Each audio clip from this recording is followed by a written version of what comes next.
Emmanuel Macron a été élu président de la République. Les citoyens se sont mobilisés pour faire barrage à l'extrême droite. Pour ma part, au second tour, j'ai voté pour Emmanuel Macron.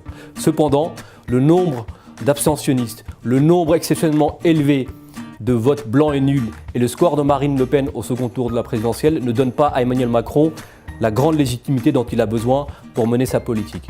Lors des élections du 11 et 18 juin prochains, vous allez pouvoir choisir la politique qui doit être mise en place pour la France et pour votre territoire, pour vous, pour vos enfants. Pour ma part, j'ai des accords et des désaccords avec Emmanuel Macron.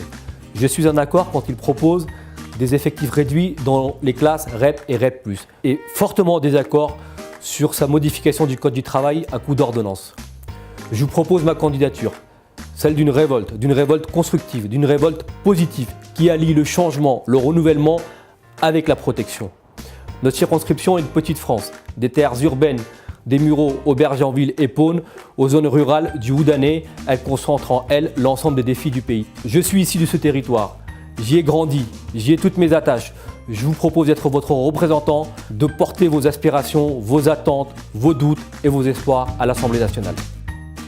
Bonjour, je m'appelle Maude, je suis étudiante issue de la formation professionnelle et donc moi ce que j'attends de ces élections législatives, c'est qu'on nous permette de mieux nous insérer dans la vie active et la vie professionnelle, qu'on nous permette d'avoir une autonomie. Bonjour, je m'appelle Adrien, je suis étudiant et ce que j'aimerais en étant étudiant, c'est avoir un accès plus simple à toutes les formations proposées en France après le bac, avoir un accès plus simple aux logements étudiants qui sont souvent très loin de nos établissements et qui sont peu nombreux.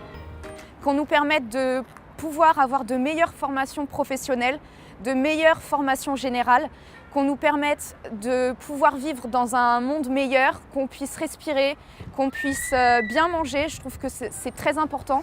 J'aimerais aussi avoir beaucoup plus de transports en commun, parce que tous les étudiants n'ont pas forcément le permis, n'ont pas forcément de voiture et ils habitent souvent très loin de leurs établissements.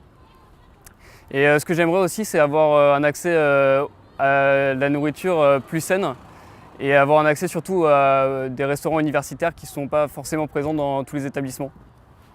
Je suis sûre qu'Ali saura porter notre voix et notre projet en tant qu'étudiant jusqu'à l'Assemblée nationale.